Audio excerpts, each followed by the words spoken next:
Olá, iniciando mais um videocast do canal Justiça e Amazônia. Eu tenho aqui ao meu lado um grande nome da advocacia criminal e um grande nome do Tribunal do Júri. Seja bem-vindo, meu amigo Luiz, que é advogado criminalista, professor de Direito Penal e Processual Penal, graduado pela FPA, mestre em Segurança Pública. Meu amigo, eu queria falar sobre essa tua experiência na advocacia criminal e queria explorar justamente esses casos emblemáticos que você atuou durante esses 10 anos da tua carreira. Mas me conta primeiro, como é que transcorreu esses 10 anos de advocacia criminal e que te fez atuar em grandes casos aí emblemáticos dessa área do direito?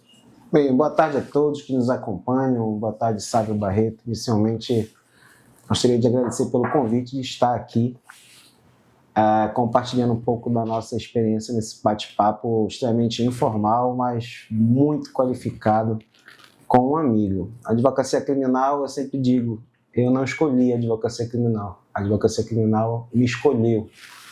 Essa que é a grande verdade. Eu nunca imaginei, sabe, ser advogado. Não era o teu sonho na universidade? Porque geralmente, né, o direito penal é aquele que primeiro conquista o aluno. Não veio daí? Não. Quando jovem, na verdade, eu sempre tive uma grande dificuldade de escolher a minha profissão. Em 1999, ainda na minha adolescência, eu fiz um curso técnico na Escola Técnica Federal do Pará, na área de construção civil. Em 2001, 2002, eu iniciei uma graduação na área de informática, de tecnologia. Eu sou analista de sistema pelo Instituto Federal de Ciência e Tecnologia, antiga Escola Técnica Federal do Pará. Logo no início do curso eu vi que não ia dar certo, mas também eu não sabia o que eu queria. Sim. Aí eu tentei fazer medicina, uma determinada época, quase passo. Tentei ser membro como oficial da Polícia Militar. Cheguei a passar no concurso do CFA em terceiro lugar geral, mas também não fui à frente.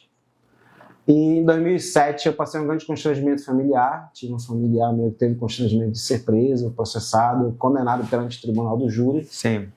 E lá, no segundo julgamento, foi um caso de grande repercussão que ocorreu no nosso estado.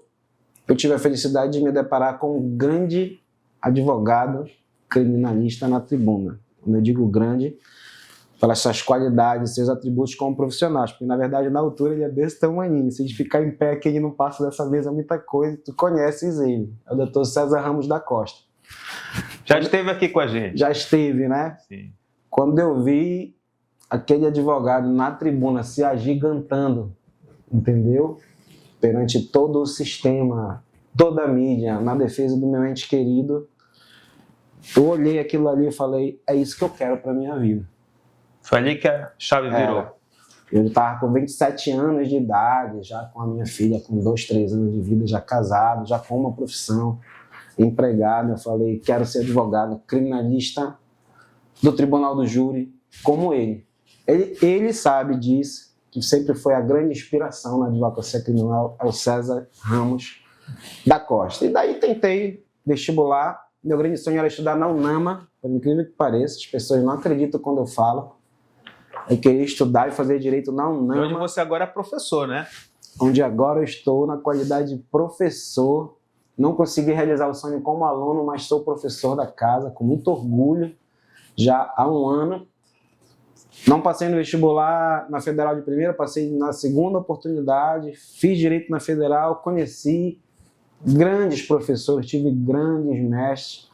E realizei meu sonho de participar de um Tribunal do Júri já no terceiro semestre de faculdade, pelas mãos da Defensoria Pública. Quem me levou para a Defensoria Pública para fazer esse júri foi o professor Ivanildo Alves, meu grande mentor acadêmico, mentor intelectual, mentor de vida até os dias atuais, meu grande amigo. E quem me oportunizou a primeira vez a experiência na tribuna foi o defensor público Alex Noronha, um grande amigo também. Hoje eu compartilho da amizade dele. Só nomes inspiradores aí. E de lá para cá, nós estamos aí há 10 anos como advogados, mais 5 anos na qualidade de estagiário fazendo o Tribunal do Júri, já são 15 anos de advocacia criminal. Luiz, o que o Tribunal de Júri tem de mais empolgante? É a defesa técnica que você faz dentro do escritório, quando você vai definir a tese, a linha de defesa? É aquela né, aquela verve do julgamento, do momento lá de enfrentar os jurados, né, de fazer a defesa, a oratória. O que é que, para ti, é mais sedutor para quem exerce o tribunal do júri, que é uma atividade tão apaixonante, né, principalmente para os estudantes de direito, né? Não só o direito penal, mas especialmente o tribunal do júri, porque ele é muito emblemático, ele está na mídia, né, os grandes casos que são comentados, né, pelas pessoas, né, no dia a dia. O que é que realmente empolga mais? Você que exerce, que se apaixonou pelo tribunal do júri. Essa é uma pergunta muito difícil, porque ela nos leva a várias respostas, né? Porque é tanta coisa boa que tem no júri para a atuação do profissional. Eu preciso resumir isso para ti, senão a gente não termina esse nosso diálogo.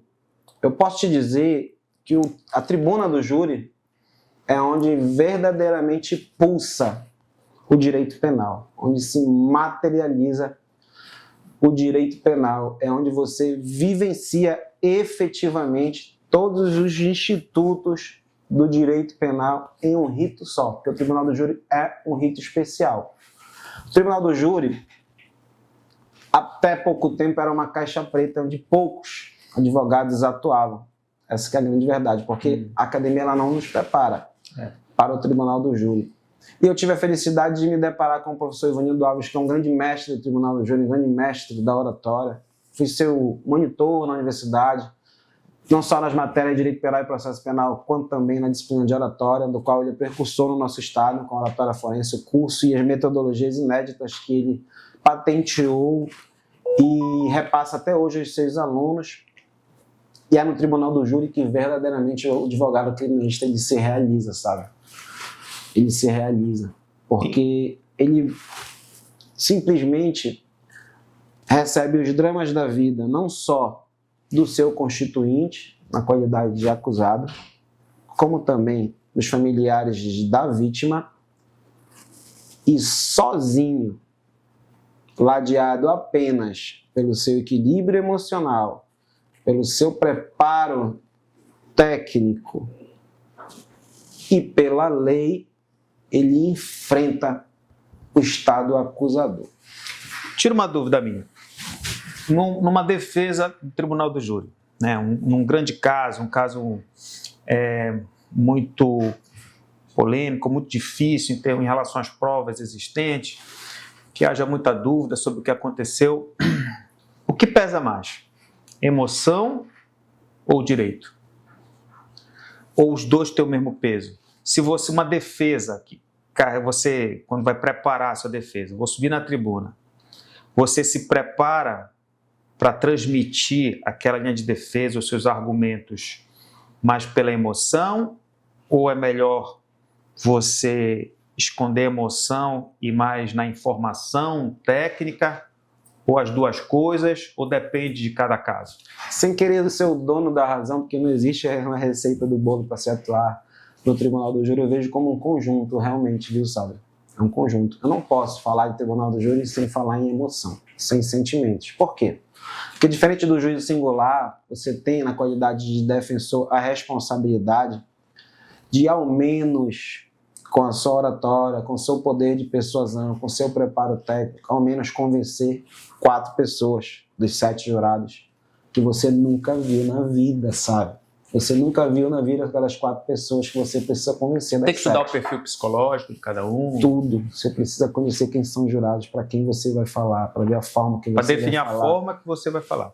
A forma que você vai levar a sua mensagem. Porque no tribunal do júri não basta apenas passar a mensagem. Você precisa entreter. Esse é o primeiro ponto. Você tem 1h30 de sustentação oral. Se você não entreter, o seu ouvinte, ele não vai sequer lhe dar a oportunidade de lhe ouvir. Compreende? Com 10, 15 minutos vai se tornar enfadonho o teu discurso, então não vou te ouvir. Não quero mais, vai me dar sono, eu vou baixar a cabeça, não vou olhar nos teus olhos.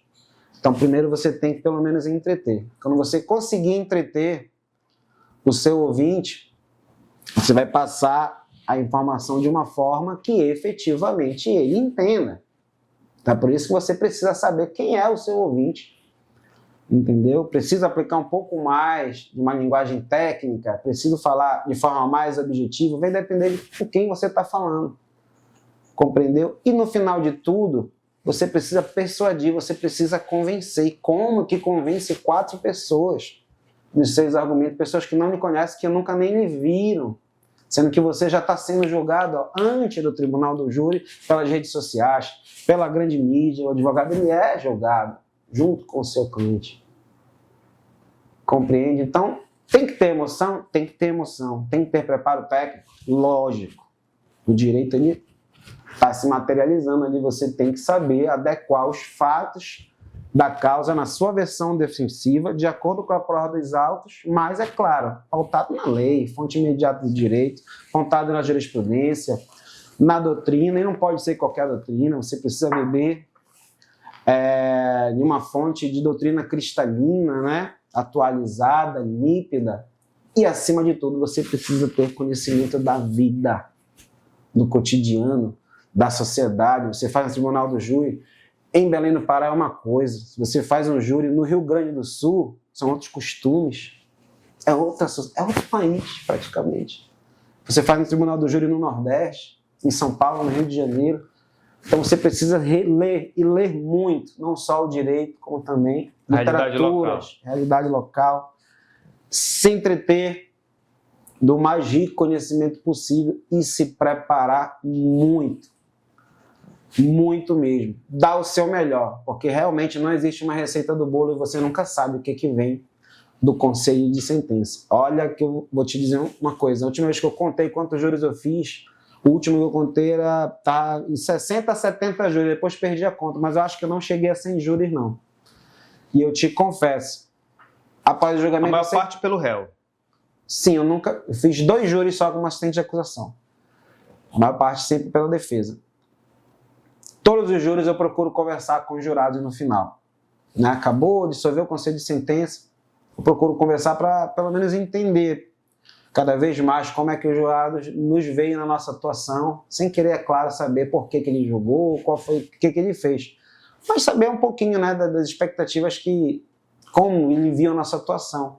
E a gente não consegue, realmente eu nunca consegui entender de que forma, como eles nos veem, e de que forma a gente consegue obter algum tipo de conteúdo que leve para a nossa profissão, algum tipo de técnica, alguma estratégia para falar com os jurados, para convencer. Então, acredito muito na emoção, no preparo técnico, conhecimento da lei e, principalmente, algo que eu já esqueci, estudar o processo, os fatos relacionados aos autos. Por que isso? Porque você não vai convencer ninguém de alguma coisa sem provar aquilo que você está falando. Eu utilizo sempre a seguinte estratégia que não sei se é a melhor, mas vem dando certo nesses 10 anos, sabe? A primeira coisa que eu falo no Tribunal do Júri, em todos os júris que eu eu digo para os jurados, não acreditem em nada do que eu falo. Aí os jurados já chamou a atenção aí. Porque geralmente, não são todos, mas a maioria dos membros do Ministério Público, eles sempre utiliza aquela velha retórica, o advogado foi pago para defender, vai defender a todo custo, ganhou milhões, quem dera, se fosse milhões mesmo, né? Mas, enfim, alguns colegas operadores de direito do Ministério Público se preocupam também com essas questões. Então, ele já antecipa. Então, não acreditem, tem uma boa oratória, ele vai tentar ludibriar, vai tentar enganar. E aí eu já pego aquilo e já falo, olha, não acreditem em nada do que eu falo. Por que não acreditem em nada do que eu falo? Porque eu não vivi os fatos. Eu não estava lá, não sou o testemunho ocular. Então, eu não tenho como contar o que aconteceu para vocês. Não acreditem em nada do que eu falo. Esse é o primeiro ponto. Não acreditem em absolutamente nada do que eu falo. Por quê? Por que vocês não precisam acreditar? Porque vocês não me conhecem. Vocês vão acreditar em uma pessoa que vocês estão vendo pela primeira vez? Como vocês são casados, vocês casaram com uma pessoa desconhecida, do dia para a noite, vocês deram o primeiro beijo, uma pessoa não teve que ter intimidade, né? Não teve que ter confiança, então essa confiança vocês não têm em mim, então porque não tem por que acreditar. Então, a partir de agora, eu não quero que acreditem em nada do que eu falo, eu só quero que acreditem naquilo que está nos autos, que a partir de agora eu vou mostrar para os senhores e para as senhoras. Tudo que eu falar aqui, eu me comprometo em provar não vou me afastar 1 milímetro dos autos, diferente do Ministério Público. E se tiverem alguma dúvida, eu desafio o Ministério Público a dizer que eu estou mentindo, porque tudo eu vou provar aqui. E daí a gente vai. Você começa a entreter, você começa a ter atenção dos jurados, você tem a obrigação de provar alguma coisa no tribunal do júri? Claro que não, a obrigação, o ônus é daquele que acusa, mas você tem a obrigação de alertar os jurados daquilo que tem no processo, porque o jurado ele precisa conhecer os autos, e plantar dúvida, né? E lógico, se tiver dúvida, plantar dúvida. Se não tiver dúvida, sustenta uma tese de excludente de culpabilidade, antijuridicidade, que aí você tem a obrigação de provar e prova com as provas que você vem já produzindo ao longo da instrução, ao longo do plenário, do júri, enfim. É uma das estratégias que a gente tem utilizado, tem dado muito certo, até mesmo para afastar esse estigma que o advogado, o criminalista vai para a tribuna ganhando milhões e vai defender Não existe defesa a qualquer custo. A defesa ela é feita de acordo com tudo aquilo que foi produzido dentro dos autos, pautado na lei. A lei é bem clara. Se cometeu algum ilícito, tem que estar provado de forma cristalina. E mesmo que esteja provado, não pode ser punido de qualquer forma, tem que ser na medida da culpabilidade. É por isso que a gente trabalha a plenitude de defesa no tribunal do júri, né? Tese principal de absolutória e várias outras obrigatoriamente... teses subsidiárias. Né? Perfeitamente, de redução de pena, no limite da culpabilidade daquilo que, se realmente for culpado, aquilo que ele deve responder. Luiz, uma das coisas que eu mais admiro na advocacia criminal, acho importante a sociedade compreender isso, é a coragem do criminalista, sobretudo o advogado criminal de tribunal do júri que defende o réu. É a coragem de enfrentar a causa impopular. Todo mundo sabe que a Constituição garante direito de defesa, não importa o crime, não importa o quão escabroso e hediondo seja um crime. Qualquer pessoa, mesmo essa que cometeu o pior de todos os crimes, ela tem um direito de defesa, todos sabem disso. Mas as pessoas, aí eu me refiro sobretudo à sociedade, ela muitas vezes não consegue separar a figura do criminoso da figura e da profissão nobre daquela pessoa que enfrenta uma causa impopular para garantir àquela pessoa um direito constitucional que ela tem, né? Como é que tu lidas com isso? Você que já atuou mais de 70 júris, a maioria pelo réu, né, em casos emblemáticos aqui no nosso estado, como é que você lida com isso que muitas pessoas, né, veem com maus olhos, mas que é na realidade a grande beleza, a grande nobreza da advocacia criminal? Eu tento lidar com muita responsabilidade. Muita responsabilidade. Esse é um tema extremamente delicado. Por quê? Porque a história da humanidade ensinou todas as sociedades, não é só a sociedade brasileira, a odiar, criminalizar a advocacia. Não é só a advocacia criminal, não. É a advocacia como um todo. Mas como meu métier é na advocacia criminal, eu vou falar pelos criminalistas. A sociedade mundial, não é só a brasileira, não é só a paraense, não é só a amazônica, não aceita a advocacia criminal. Nunca aceitou e talvez nunca aceitará. Infelizmente, eles nos toleram. Nos toleram. E só nos toleram no momento que você precisa do advogado criminalista. Então, você, estudante de direito, ou jovem advogado, que queira se atrever a atuar na advocacia criminal, saiba logo disso. Você nunca vai ser aceito.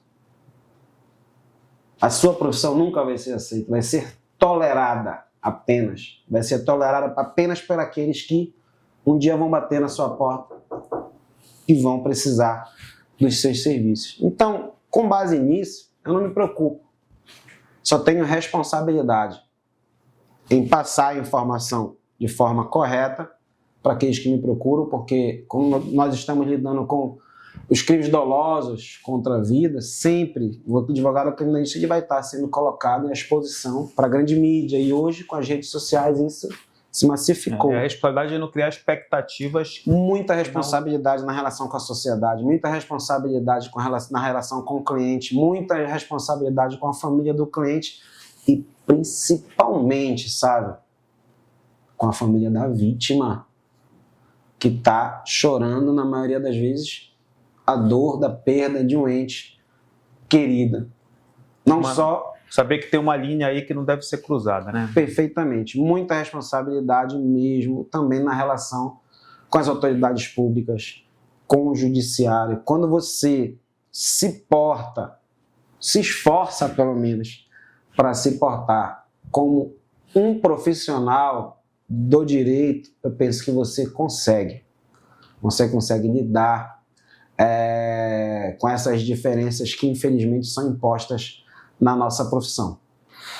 Me conta, Luiz, nesses 70 tribunais de júri que você participou, qual você colocaria o mais emblemático, um dos mais emblemáticos, que foram marcantes assim na sua carreira?